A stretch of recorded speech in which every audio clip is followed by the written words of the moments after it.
الحمد لله رب العالمين والصلاة والسلام على النبي الأمين رب اشرح لي صدري ويسر لي أمري واحلل عقدة من لساني يفقه قولي اللهم إني أعوذ بك من فتنة القول كما أعوذ بك من فتنة العمل وأعوذ بالله من التكلف لما لا أحسن ومن العجب بما أحسن وأعوذ بالله من السلاطة والهذر ومن العي والحصر وأعوذ بالله من علم لا ينفع ومن قلب لا يخشع ومن عين لا تدمع ومن نفس لا تشبع۔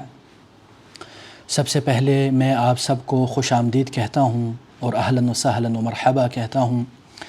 دوسری بات، میں ماشاء اللہ تلمیذ انسٹیٹیوٹ، ان کے جو ذمہ داران اور تمام جو انتظامی امور سنبھالنے والے احباب ہیں ان کا شکر گزار ہوں، اور ان سب کو بھی مبارکباد پیش کرتا ہوں، اور آپ سب کو بھی، کہ علم کا ایک سفر ماشاء اللہ شروع ہونے جا رہا ہے، اور جس کی ابتدا قال اللہ اور قال الرسول سے ہو رہی ہے۔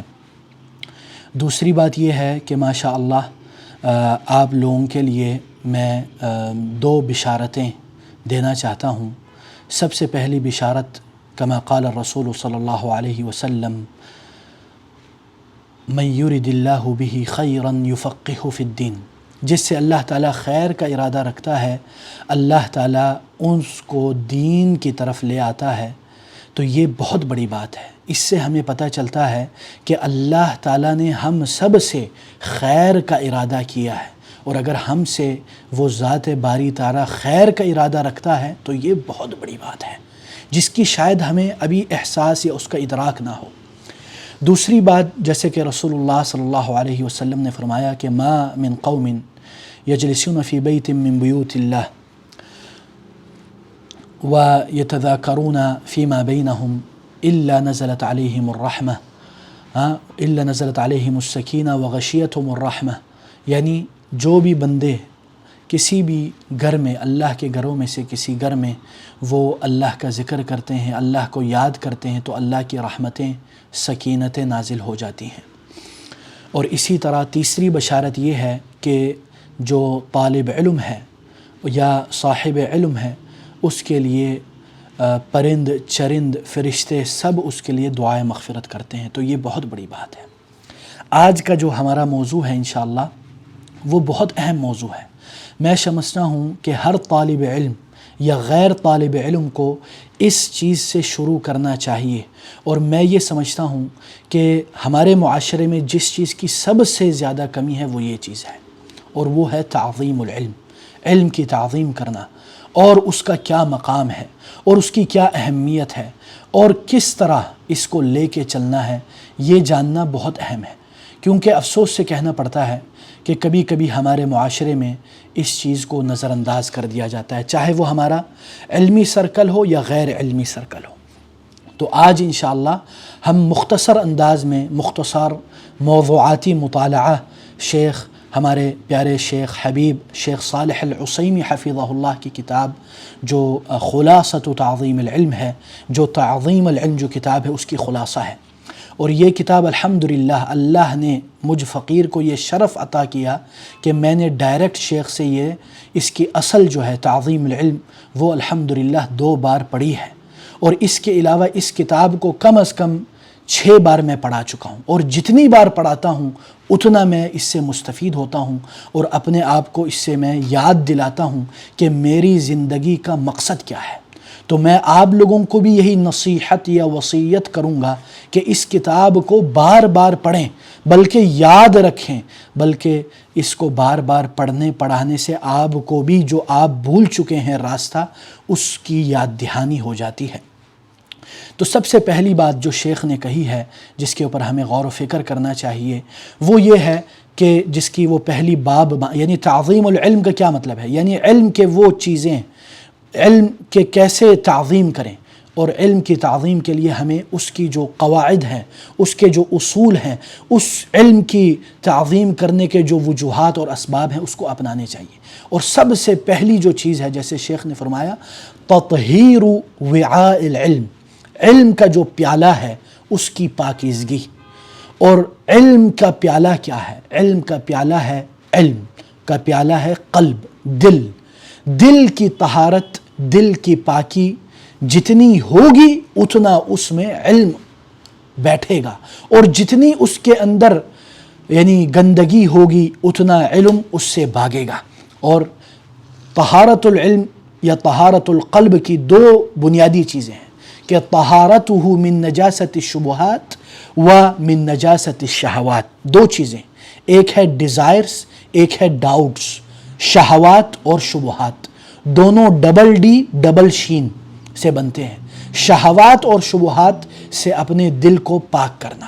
دیکھیں آج ہم اگر ہمارے اس اچھے سے کپڑے پر ذرہ برابر بھی نقطہ لگا ہو تو ہم غور و فکر کرتے کہ کہیں لوگوں کی نظر نہ پڑ جائے، لیکن افسوس ہم یہ نہیں دیکھتے کہ جس دل پر اللہ تعالیٰ کی نظر ہے کیا وہ پاک ہے یا نہیں، اور ہم اس سے کیا شرماتے ہیں یا نہیں شرماتے۔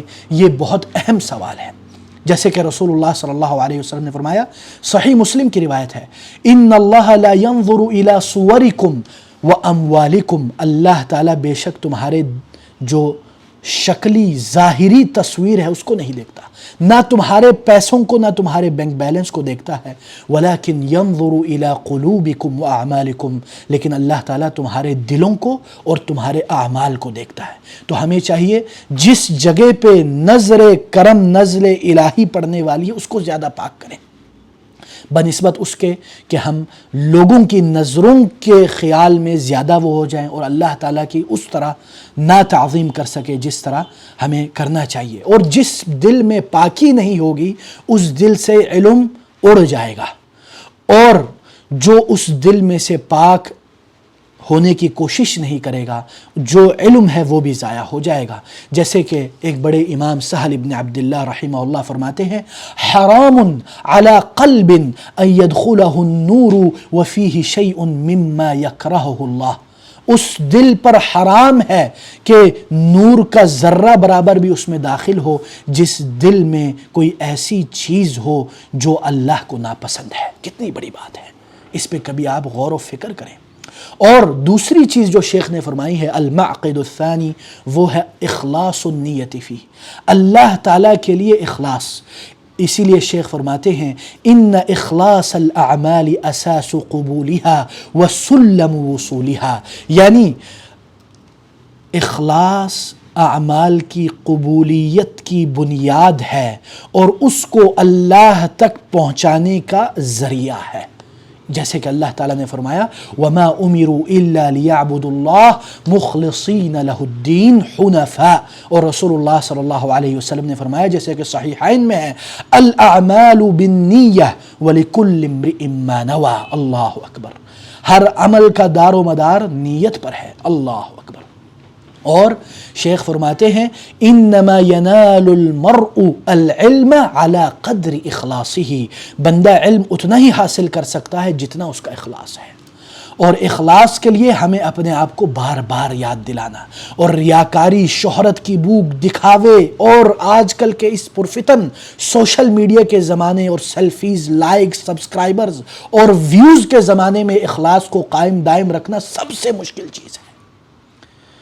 جیسے کہ امام سفیان الثوری فرماتے ان اشد شیء علی نفسی الاخلاص، سب سے شدید ترین چیز میرے نفس پر الاخلاص ہے، اور اخلاص اس طرح ہر لمحے وہ یعنی بدلتا ہے اور مٹکتا ہے، بدلتا ہے اور ہمیں بھی بے چین کر دیتا ہے۔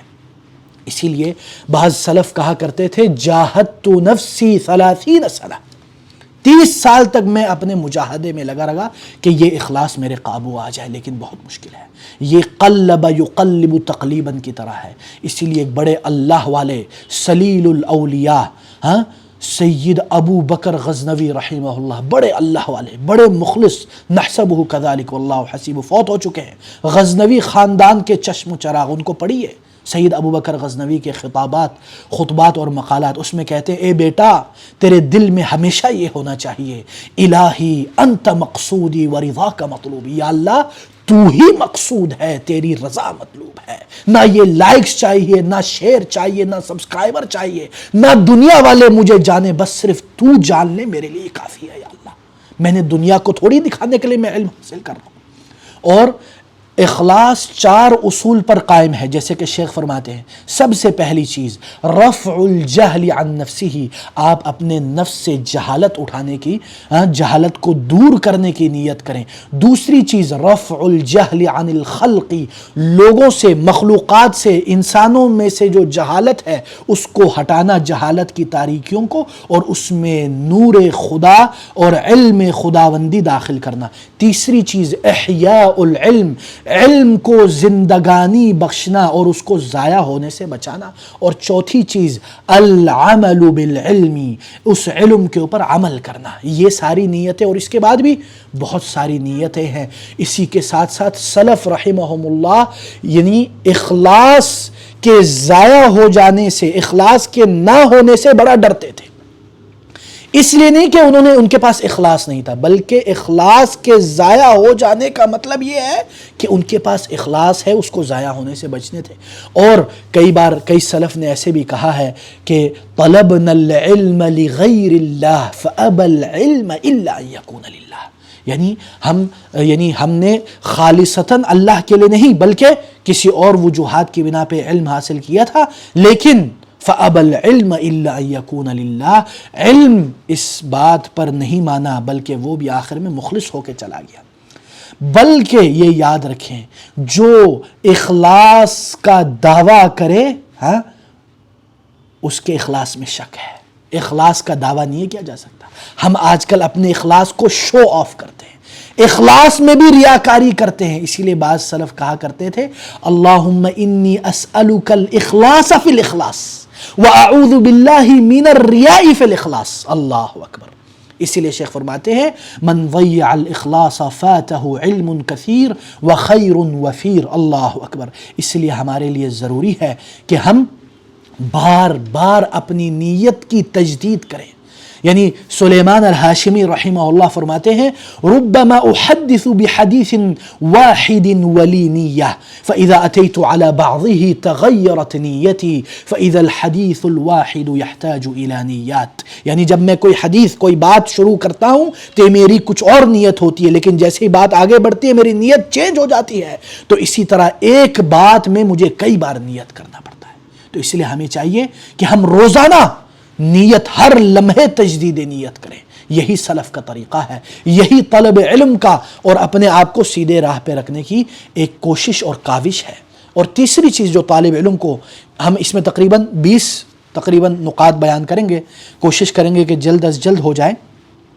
تیسری چیز جس کا ہمیں فوکس کرنا چاہیے وہ ہے کہ ہم اپنی ہمت، اپنے حوصلے کو بلند رکھیں طلب علم کے وقت۔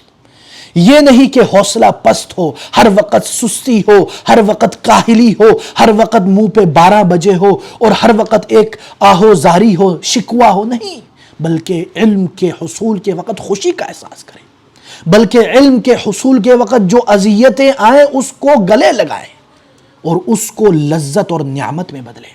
اسی لیے ہمیں 3 چیزوں کی ضرورت ہے اس ہمت اور حوصلے کے متعلق، جیسے کہ رسول اللہ صلی اللہ علیہ وسلم نے فرمایا، صحیح مسلم کی روایت ہے کہ احرص علی ما ينفعک واستعن باللہ ولا تعجز، یعنی اس چیز کے حریص ہو جاؤ جو تمہارے لیے نفع بخش ہو۔ دوسری چیز واستعن باللہ، اللہ تعالیٰ سے مدد حاصل کرو۔ تیسری چیز ولا تعجز، اور عاجز مت ہو جاؤ، جلدی ہار مت مانو۔ I can do it ایٹیچیوڈ ہونا چاہیے بإذن اللہ، میں اللہ کے اذن سے کر سکتا ہوں انشاءاللہ، اور بسم اللہ کرو اور دعا کرو اور چل پڑو، کود پڑو، انشاءاللہ علم کے سمندر میں غوطہ زن ہو جائیں اور سپیوں میں چھپے ہوئے موتی اور جواہرات کو نکالیں۔ اور اسی لیے یعنی بعض سلف کہا کرتے تھے کہ جس بندے میں یہ 3 چیزیں ہو اس کو اپنا مقصد، اپنا جو اس کا جو ایم اور ٹارگٹ ہے وہ مل کے رہتا ہے۔ ایک تو وہ حریص ہے، ایک اپنے نفع بخش چیزوں پر وہ پڑتا ہے، دوسرا وہ اللہ سے دعا کرتا ہے، تیسری وہ جلدی عاجز نہیں آ جاتا، تو یہ بہت ضروری ہے، اور اس کے لیے آپ نے کیا کرنا ہے؟ آپ نے جو ہمارے اسلاف ہیں، علماء، محدثین، محققین، ان کے اخبار کو پڑھنا ہے، اس سے آپ کے ہمت حوصلے مزید بڑھتے ہیں۔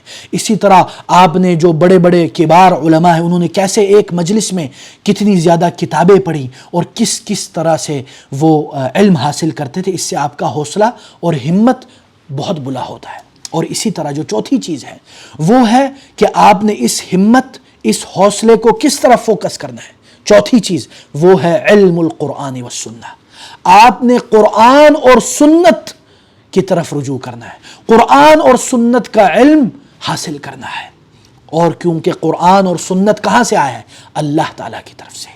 قرآن اور سنت وحی ہے، اللہ کی طرف سے یہ وحی ہے، منزل ہے، اور یہ ان لوگوں کے منہ پہ تماچا ہے جو انکار حدیث کے قائل ہے۔ یہ یاد رکھیں، سلف کے زمانے میں قرآن اور حدیث کا علم ہوتا تھا، اسی لیے ایوب السختیانی رحمہ اللہ فرماتے ہیں کہ الکلام اليوم کثیر والعلم فیما تقدم اکثر۔ اللہ اکبر، یعنی سلف کے زمانے میں علم بہت ہوتا تھا کیونکہ وہ قرآن و سنت سے نکلا ہوتا تھا، اور آج کل کلام بہت ہے، علم قلیل ہے۔ اللہ اکبر، باتیں تو بہت کرتے ہیں ہم، لیکن علم ہے zero. Motivational speaker, millions of subscriber, بے نفع بخش باتیں کرتا ہے، ہاں، جس سے فائدہ کے بجائے لوگوں کی امیدوں کو اس لیول تک لے جاتا ہے کہ اس کے بعد وہ ڈپریشن اور انگزائٹی میں چلے جاتے ہیں۔ یہ نہیں، بلکہ علم اصل بنیاد ہے ان چیزوں کی۔ اور پانچویں چیز جو ہمیں چاہیے ان چیزوں کے لیے وہ ہے، جیسے شیخ فرماتے سلوک الجادۃ الموصلۃ الیہ، اس راستے کو اپنانا جو میرے ہدف، میرے منزل مقصود تک مجھے لے جائے گا۔ ہر مطلوب کے لیے، ہر ٹارگٹ اور ایم کے لیے ایک راستہ ہوتا ہے۔ اگر آپ اس راستے کو نہیں اپنائیں گے تو آپ گمراہ ہو جائیں گے، گر جائیں گے۔ ریل کی پٹری سے اگر آپ ہٹیں گے تو کیا آپ اپنی منزل مقصود تک پہنچیں گے؟ تو اسی لیے علم کا بھی ایک راستہ ہے، سلف کا جو راستہ ہے اس کو اپنائیں گے۔ اگر آپ اس کو نہیں اپنائیں گے تو آپ بھٹک جائیں گے، اور بعد میں جب آپ کو پتہ چلے گا تو آپ پچھتائیں گے اور رو جائیں گے۔ اور اسی طرح سلف کے طریقے میں سے جو علم حاصل کرنے کے مختلف طریقے ہیں، ان میں سے جو ایک اہم طریقہ ہے آج کل کا، وہ ہے کہ آپ ایک جو متن ہے اس کو حاصل کریں، اس کو سمجھیں۔ جو ہمارے پاس علوم کی متون ہیں ان کو یاد کریں، ان کو سمجھیں، اور ایک یعنی مستند عالم دین، اوتھینٹک اسکالر جو صحیح راستے سے چل کے آیا ہے اس سے حاصل کریں، جو آپ کو صحیح یعنی راستہ بتلائے اور اس کے اندر یہ کوالٹیز ہو کہ وہ علم القرآن والحدیث علی منہج السلف، اس کے اوپر چلتا ہو۔ اور چھٹی چیز جس کے اوپر ہمیں فوکس کرنا چاہیے وہ ہے پرائرٹیز سیٹ کرنا۔ جو علم کے جو اہمیت کے حامل اشیاء ہیں اس کو اہمیت دینا، یہ نہیں کہ آپ جس کی پرائرٹی جو لاسٹ چیز ہے اس کو آپ اول کریں، ایسا نہیں ہونا چاہیے، بلکہ ہمیں چاہیے کہ جو علم الکتاب و سنہ سب سے پہلے اس کو حاصل کرنے کی کوشش کریں۔ سب سے پہلے قرآن، پھر حدیث، اور اسی طرح جو باقی فنون ہے ان راستوں کو اپنانے کی کوشش کرنی چاہیے۔ اور ساتویں جو بات ہے وہ ہے کہ جیسے شیخ نے فرمایا المبادرۃ الی تحصیلہ واغتنام سن الصبا والشباب، یعنی علم کو حاصل کرنے کے لیے آپ جب آپ کی عمر کی ابتدا ہو اس وقت حصول کریں۔ ابھی آپ نے یعنی آپ اپنی نوجوانی کی ابتدا میں ہیں، ابھی آپ ابتدا میں ہیں تو اس وقت علم حاصل کریں، نہ کہ جب آپ کی عمر آ جائے پھر آپ علم حاصل کریں۔ اسی لیے امام حسن البصری رحمہ اللہ فرماتے ہیں العلم فی الصغر کالنقش فی الحجر، یعنی پتھر کے اوپر لکیر کے مانند ہے جو علم حاصل کرتا ہے فی الصغر، چھوٹے وقت۔ اللہ اکبر، کیونکہ چھوٹے وقت آپ کا جو مائنڈ ہے، آپ کا جسم، آپ کا سائیکولوجیکل بائیولوجیکل مائنڈ، اور یہ سب کچھ ابھی ابتدائے سفر میں ہوتا ہے، تو اس وقت آپ اس میں جو ڈالیں گے اس میں وہ بیٹھ جائے گا۔ لیکن اس کا ہرگز یہ مطلب نہیں کہ جو بڑا ہے وہ علم حاصل نہیں کر سکتا۔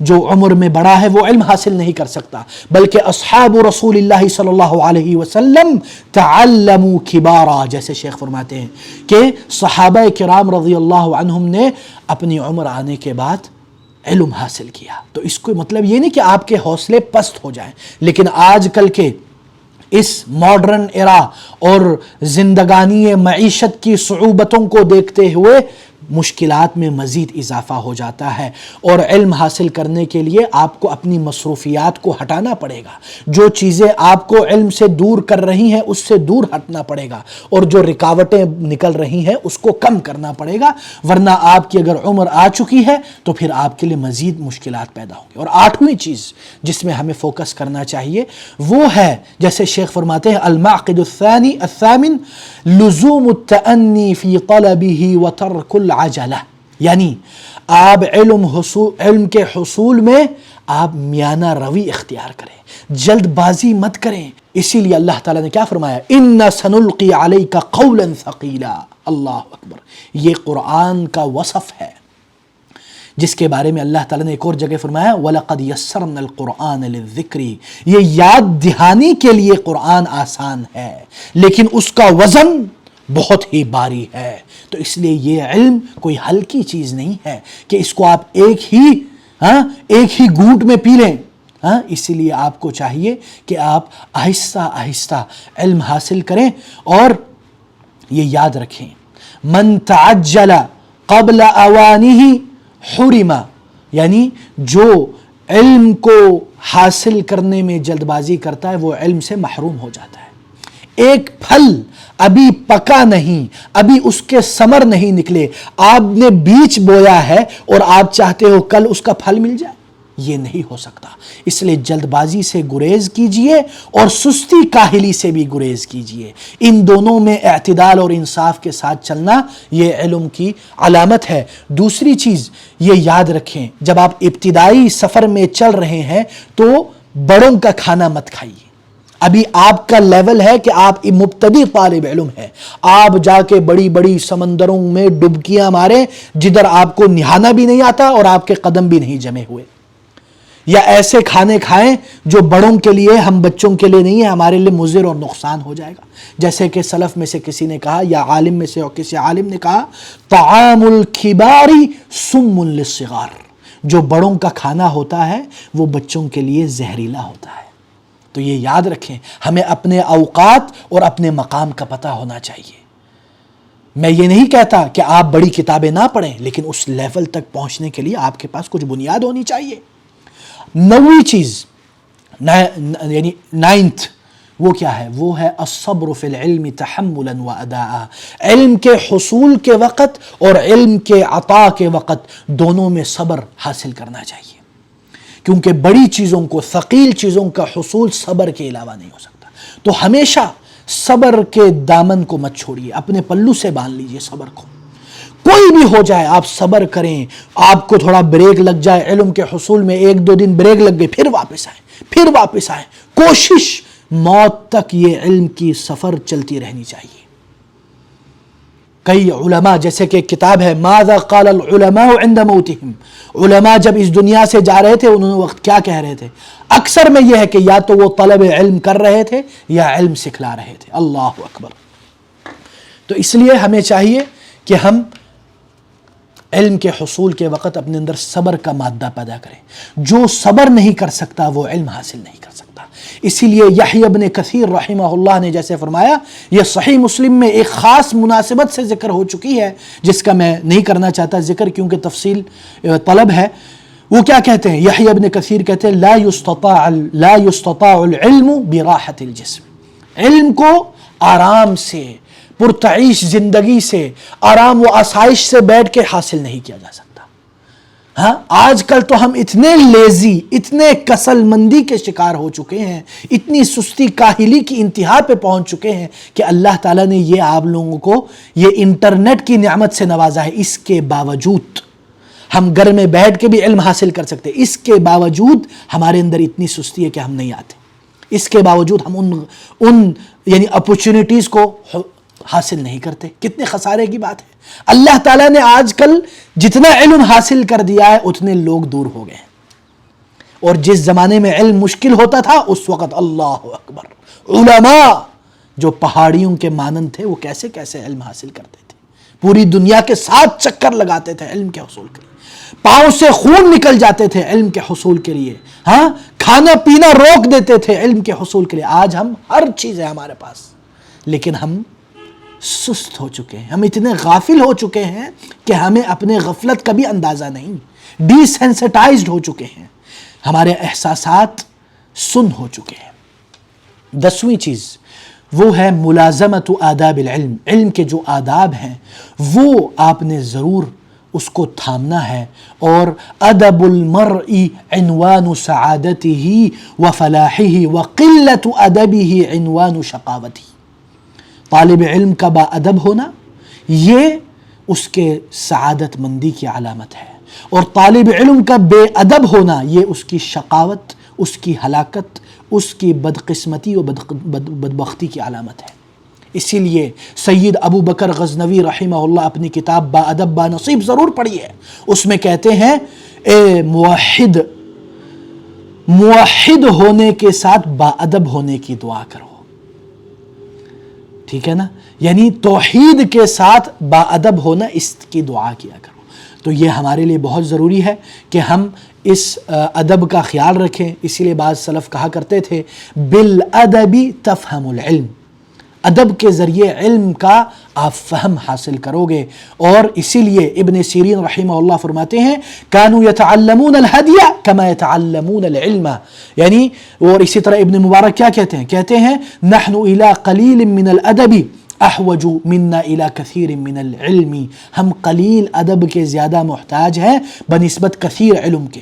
ہمارا آج کل ماشاء اللہ ہر کوئی علامہ فہامہ بنا ہوتا ہے، لیکن ادب العلم سے عاری ہوتا ہے، افسوس، اور وہ بنا ہوتا ہے، ہوتا بھی نہیں ہے۔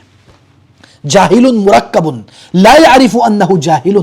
اچھا جی، 11ویں نمبر پر ہم یہ بتاتے ہیں کہ آپ جب طالب علم بنیں گے تو آپ نے ان چیزوں سے گریز کرنا ہے جو اس علم کے مقام میں تنزلی اور اس میں کمی پیدا کرنے کی ایک اس میں یعنی علامت آ جائے۔ آپ نے علم کے عظمت کا خیال رکھنا ہے۔ جب آپ طالب علم بنو گے، جب چل رہے ہو تو پتہ چلے یہ طالب علم ہے، کوئی للو پنجو بندہ نہیں ہے جو ادھر سے جا رہا ہے۔ اس کے ادب سے، اس کے سمت سے، اس کے وقار سے، اس کے انداز گفتار سے، اس کے انداز لباس سے، اس کے انداز تکلم سے، یہ سب آپ کے چہرے سے، آپ کے جسم سے، آپ کی زبان سے ٹپکنا چاہیے۔ اگر آپ میں اور ایک عامی شخص میں فرق نہ رہا تو پھر آپ کیسے طالب علم ہیں؟ ہاں، تو یہ ہمارے لیے بہت ضروری ہے کہ ہم علم کے جو عظمت ہے اس کا خیال رکھیں، علم کے اوپر کبھی بھی کیچڑ آنے نہ دے اپنی وجہ سے۔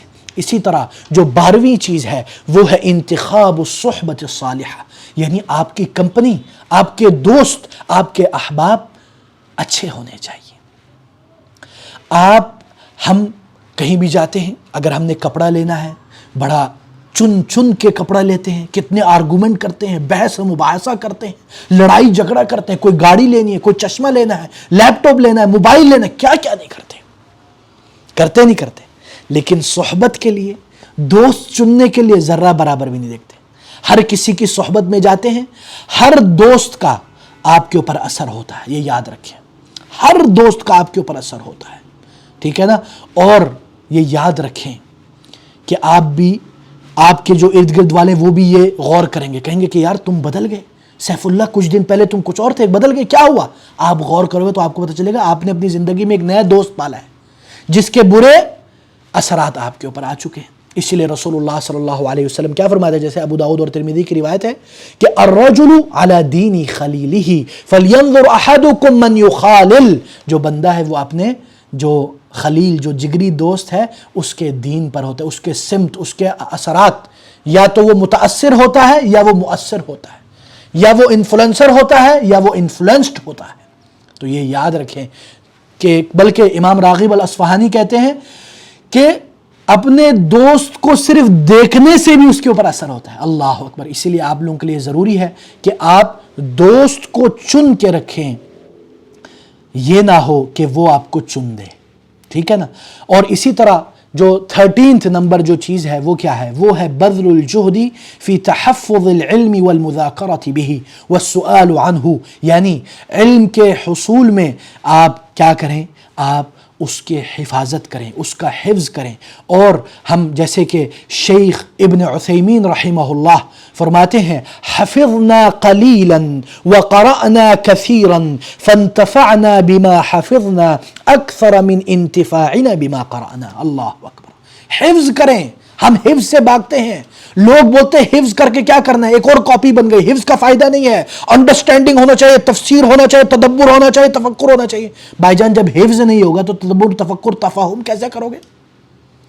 ابن عثیمین امام هذا الزمن وفقیہ العصر فرماتے ہیں کہ ہم نے بہت کم یاد کیا اور ہم نے پڑھا بہت، لیکن ہمیں فائدہ کس سے ملا؟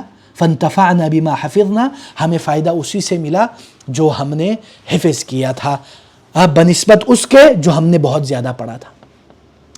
اسی طرح دوسری چیز جو ہے وہ مذاکرۃ العلم، علم کا مذاکرہ کریں. میمورائزیشن کے بعد ریویژن، گروپ ریڈنگ، القراءۃ الجماعیہ، ایک دوست کے ساتھ اس کو پڑھیں، اس کو ختم کریں.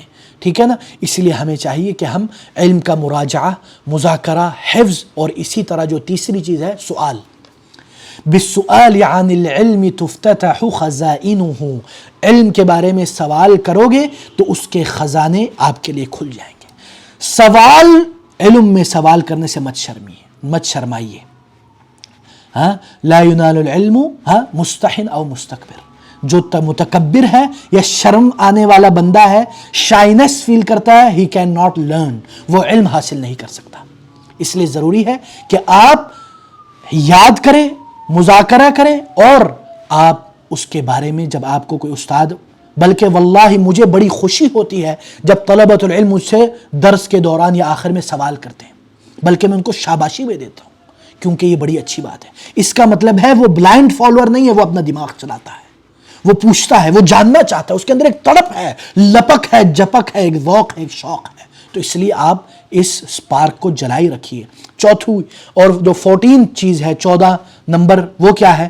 اکرام اہل العلم و توقیرہم. جو اہل علم ہے ان کی توقیر کریں، ان کی تعظیم کریں. ان کو ہم یہ نہیں کہتے غلو کریں، ان کو سر پہ چڑھائیں، ان کو نعوذ باللہ مقام رسول پہ پہنچائیں. لا واللہ، ہم غلو یا تساہل، افراط و تفریط، دو انتہاؤں سے بچنے کا کہتے ہیں. کہ ایک صاحب علم کو ایک مقام ہے، للو پنجو بندہ تھوڑی ہے، 8 10 15 سال علم حاصل کرتا ہے اور آپ اس کو اپنے لیول کا سمجھتے ہو. هل يستوي الذين يعلمون والذين لا يعلمون؟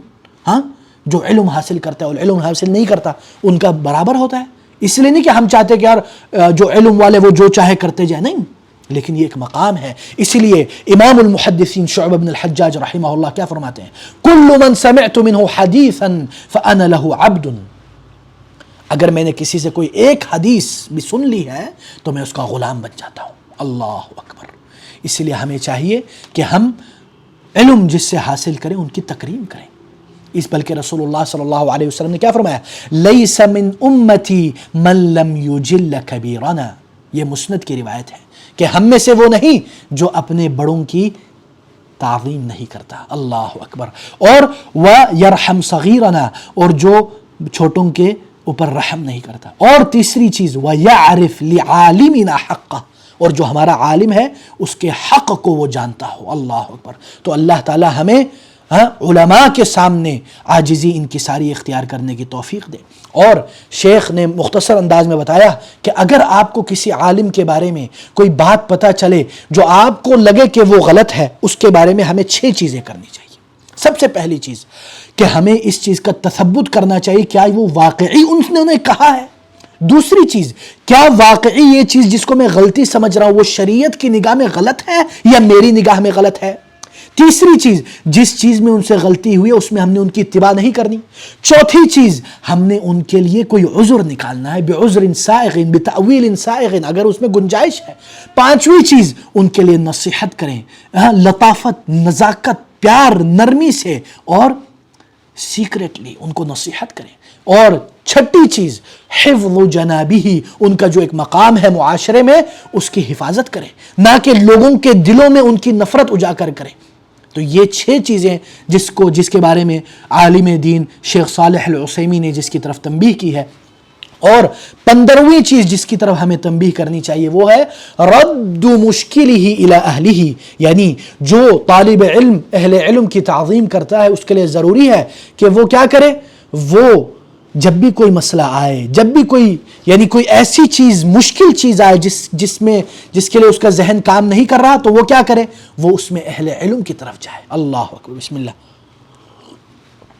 اگر آپ لوگوں کو یہ الٹا ہاتھ نظر آ رہا ہے، یہ سیدھا ہاتھ ہے، کیونکہ کبھی کبھی الٹا نظر آتا ہے. اچھا جی، تو اسی طرح ہمیں چاہیے کہ ہم اہل علم کی طرف رجوع کریں اگر ہمیں کوئی بھی مسئلہ ہے. اہل علم وہ کون ہے؟ ورثۃ الانبیاء. ورثۃ الانبیاء، انبیاء کے ورثہ ہیں، ان سے پوچھو. کیوں آپ ہر للو پنجو سے پوچھتے ہو؟ ان لوگوں سے پوچھتے ہو جن کے پاس الف با نہیں ہے شرعی علم کا. ہم جا کے ان سے پوچھتے ہیں، یوٹیوبر سے پوچھتے ہیں، سبسکرائب والوں سے پوچھتے ہیں، شوشہ کرنے والوں سے پوچھتے ہیں، ان سے پوچھتے ہیں کہ بھائی جان اس کا شرعی حکم کیا ہے. وہ کیا بولتے ہیں؟ میں مفتی نہیں ہوں لیکن میری یہ رائے ہے. تیری جو دین میں رائے ہے اسی کو بولتے ہیں فتویٰ. جب تو مفتی نہیں ہے تو کس چیز سے تو جواب دیتا ہے؟ یہ بہت ضروری ہے. اور اسی کی وجہ سے، اس چیز کی نہ ہونے کی وجہ سے بڑے مسائل ہوئے. 16 نمبر جو 16ویں نمبر چیز ہے وہ کیا ہے؟ وہ ہے کہ آپ نے جو علم کی مجالس ہے اس کا بھی خیال رکھنا ہے. صرف علماء یا ان چیزوں کی نہیں بلکہ علم کی مجلس ہے. یہ ابھی ایک علم کی مجلس ہے، اس کے آداب ہوتے ہیں، اس کا ایک رکھ رکھاؤ ہوتا ہے، اس کا ایک طریقہ ہوتا ہے، اس کا خصوصی خیال رکھیں. اس میں آپ نے کوئی نیچے کومنٹ میں، چیٹس میں پھڈے شڈے، لڑائیاں شڑائیاں کچھ بھی نہیں کرنا. آپ کے اندر عاجزی انکساری، اور آپ کے جو شکل پر، آپ کے کومنٹس پر، آپ کے چیٹ پر، ہر چیز پر ایک طالب علمانہ گفتگو ہونی چاہیے. سوقیانہ انداز مت اٹھائیے، بازاری زبان استعمال مت کیجیے، ایک طالب علمانہ زبان استعمال کیجیے. جب عالم دین سے سوال کریں، کیا انداز ہے عرب مشائخ کا، عرب طلبۃ العلم کا، جب وہ کہتے ہیں احسن اللہ الیکم شیخنا، دعا دیتے ہیں، پھر سوال بھی ایسے پوچھتے ہیں جیسے کہ میں خود جاہل ہوں سوال کرنے والا، بس ایک عاجزی کی طور پر سوال کر رہا ہوں، حالانکہ وہ جو پوچھنے والا ہے اس کو پتا ہوتا ہے. اس کے باوجود اس طرح کرتے ہم نے اپنے اکابر مشائخ کو دیکھا ہے اپنے مشائخ کے ساتھ عرب کی دنیا میں. اور 17واں چیز 17 نمبر، what is that؟ الذب عن العلم والذود عن حیاضہ.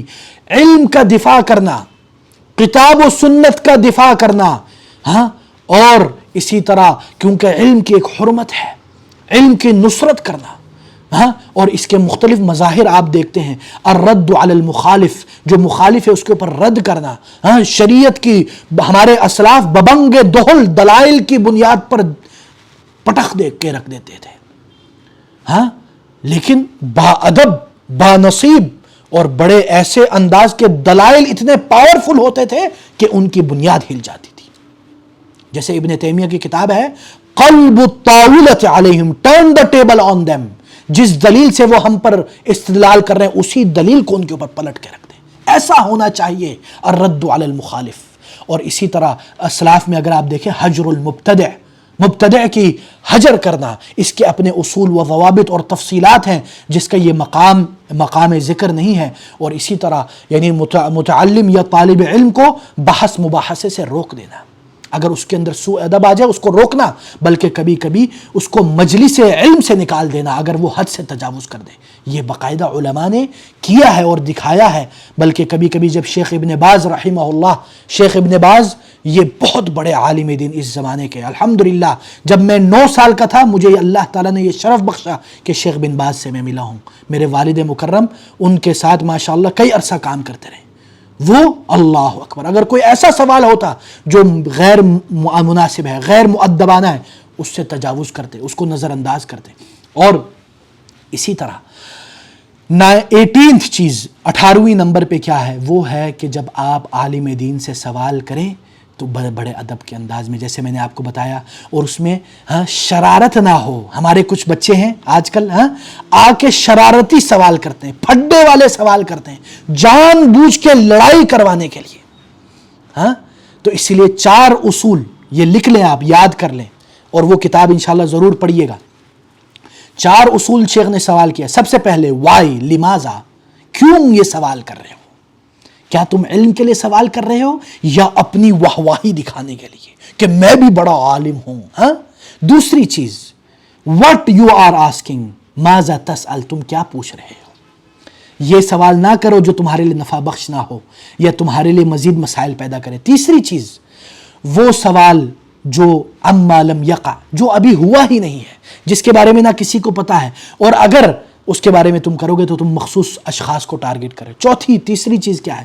تیسری چیز یہ ہے کہ آپ نے شیخ کی حالت کو دیکھنا ہے۔ یہ نہ ہو شیخ بڑے مہموم، متفکر اور ابھی گاڑی میں جا رہے ہیں یا مشغول ہیں، آپ جا کے سوال تھوپ رہے ہو۔ شیخ فارغ البال ہی نہیں ہے۔ اسی لیے قاضی کے بارے میں کیا آتا ہے؟ لا يحكم القاضی وهو غضبان، جو جج ہے، جو قاضی ہے، وہ اس وقت حکم نہ ڈالے جب وہ غصے میں ہو، وہ ایموشنلی سٹیبل ہو۔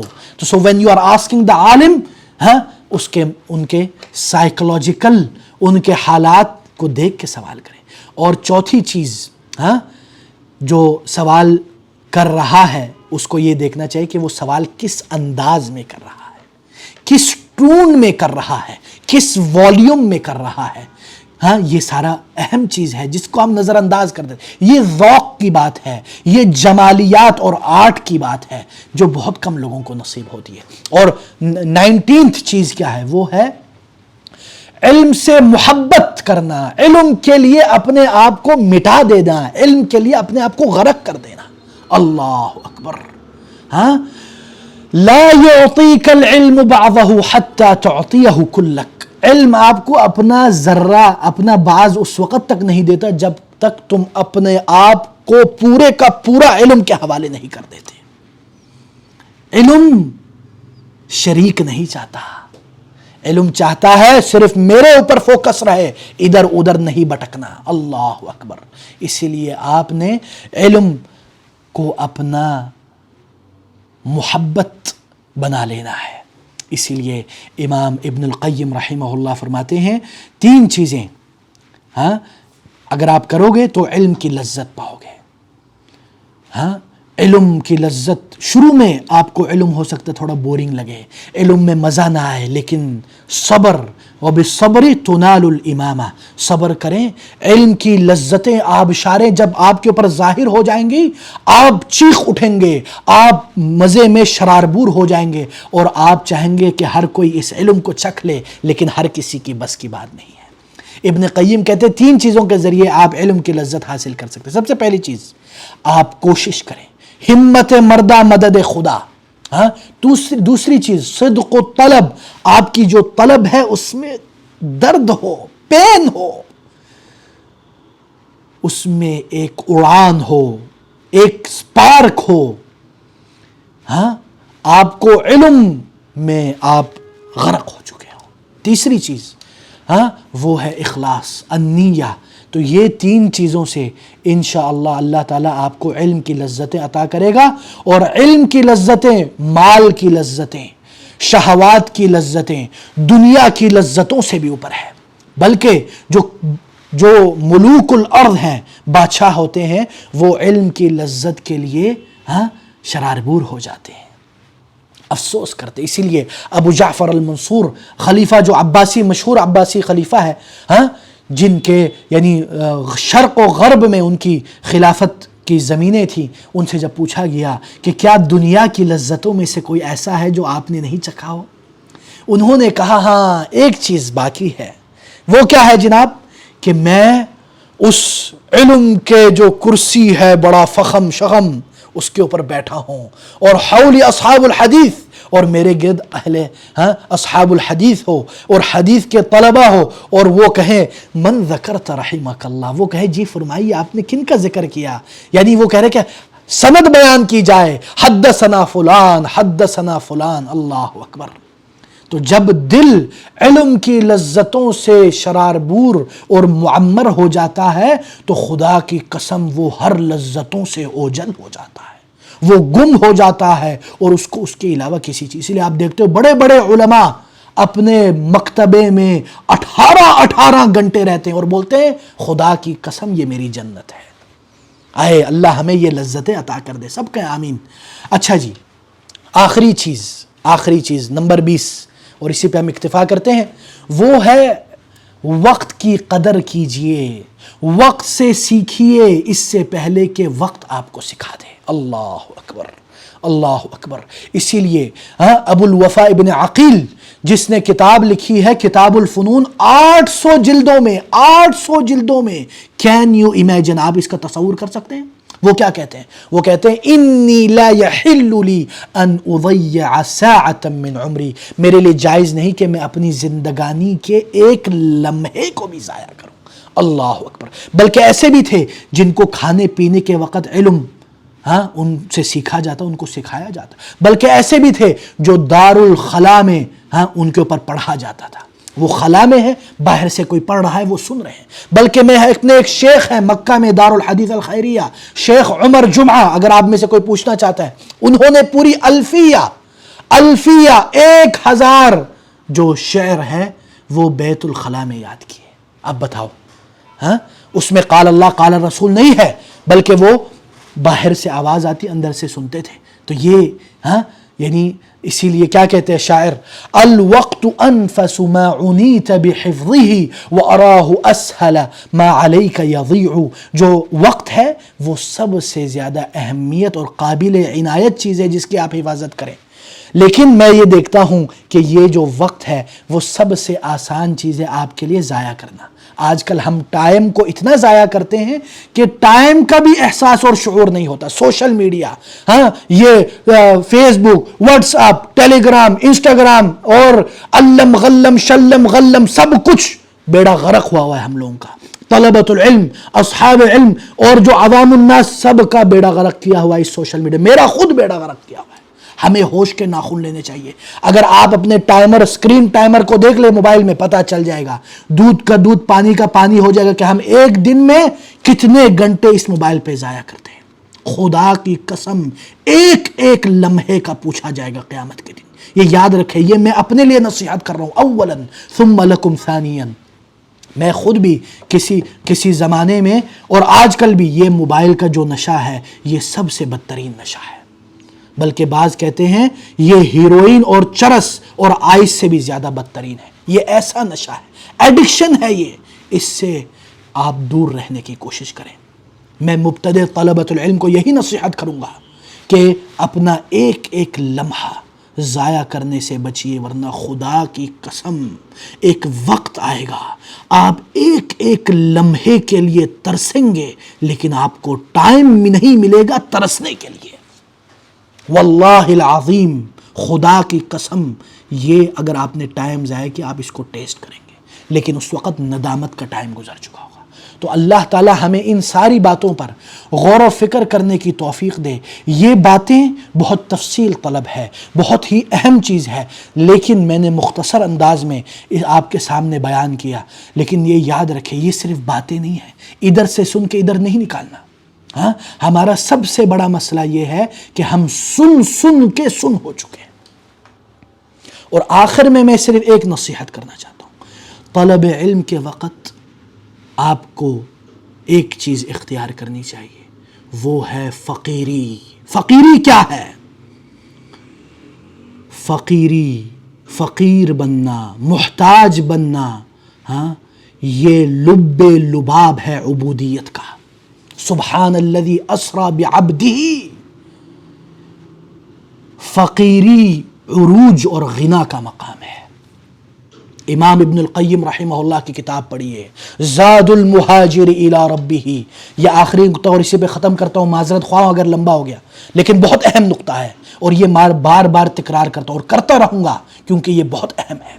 کہتے ہیں الہجرت ہجرتان, ہجرت 2 قسموں کی ہے, ہجرت جسمیت و ہجرت قلبیت. فالہجرت الجسمیت تابعۃ للہجرت القلبیہ, کہ جو ہجرت جسمی ہے وہ قلبی ہجرت کے قابل ہے, تابع ہے. اور الہجرت الجسمیت الی اللہ و الی الرسول واجبۃ علی کل مسلم, جو یعنی ہجرت قلبیہ ہے وہ ہر مسلمان کے اوپر واجب ہے. کس کی طرف؟ اللہ اور اللہ کے رسول کی طرف. آپ کا دل اللہ اور اللہ کے رسول کی طرف لپکے، جبکہ اللہ سے ملاقات کے لیے شراربور ہو جائے. اور یہ ہجرت قلبیہ کا حصول کیسے ہوگا؟ یا امام ابن القیم کہتے ہیں تنال هذه الہجرت القلبیہ بالفقر المحمدی. اس ہجرت قلبیہ کو آپ فقر محمدی سے حاصل کرو گے. یا امام یہ فقر محمدی کیا ہے؟ فقر محمدی کیا ہے؟ امام ابن القیم رحمہ اللہ کہتے ہیں الفقر فی العبد صفت ذاتیت والغنا فی الرب صفت ذاتیت. اللہ اکبر.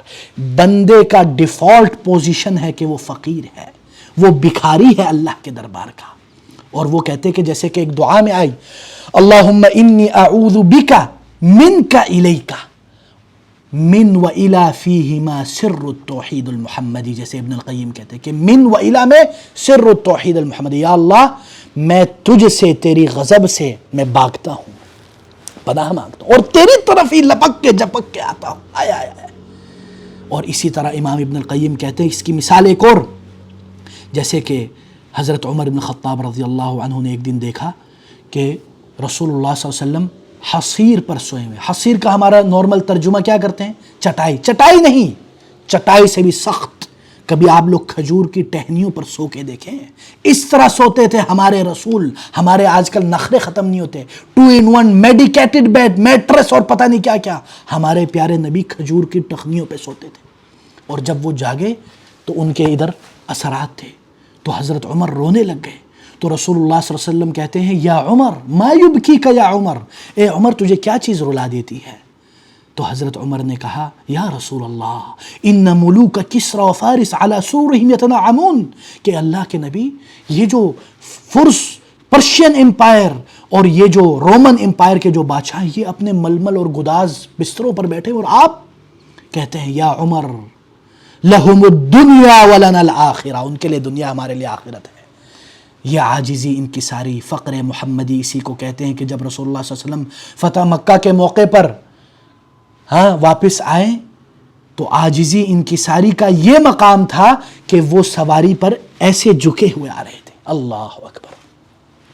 اور یہ یاد رکھیں اسی فقیری میں غنا ہے، اسی پورنس میں رچنس ہے، اسی بکھاری پن میں آپ بادشاہ بن جاؤ گے. یہ یاد رکھنا، یہ ہمیشہ یاد رکھنا. جتنا آپ اللہ کے دربار میں جھکو گے اتنا تمہارا مقام اونچا ہوگا. من تواضع للہ رفعہ اللہ، یہ رسول صلی اللہ علیہ وسلم نے فرمایا. اور جتنا تمہارے اندر تکبر آئے گا اتنا تمہارے لیے خطرناک ہے. رسول اللہ صلی اللہ علیہ وسلم فرماتے ہیں من کان فی قلبہ مثقال ذرۃ من الکبر لن يدخل الجنۃ او کما قال الرسول، جس کے دل میں ذرہ برابر بھی تکبر ہوگا وہ جنت میں داخل نہیں ہوگا. اللہ اکبر، اللہ اکبر. اس لیے ہمیں چاہیے اسی کیوں فقیری میں غنا ہے. کئی لوگ جب دعا کرتے ہیں وہ کہتے ہیں اللہم انی اسألک الغنا. اس کو بھی ہم نے میٹرلسٹک پوائنٹ آف ویو سے ہم تفسیر کرتے ہیں. ہم سمجھتے ہیں کہ اسألک الغنا یعنی فلوس، فلوس پیسہ مال جائیداد. نہیں، الغنا غنا النفس الفقیری. بس علماء نے اس کا یہ ذکر کیا ہے.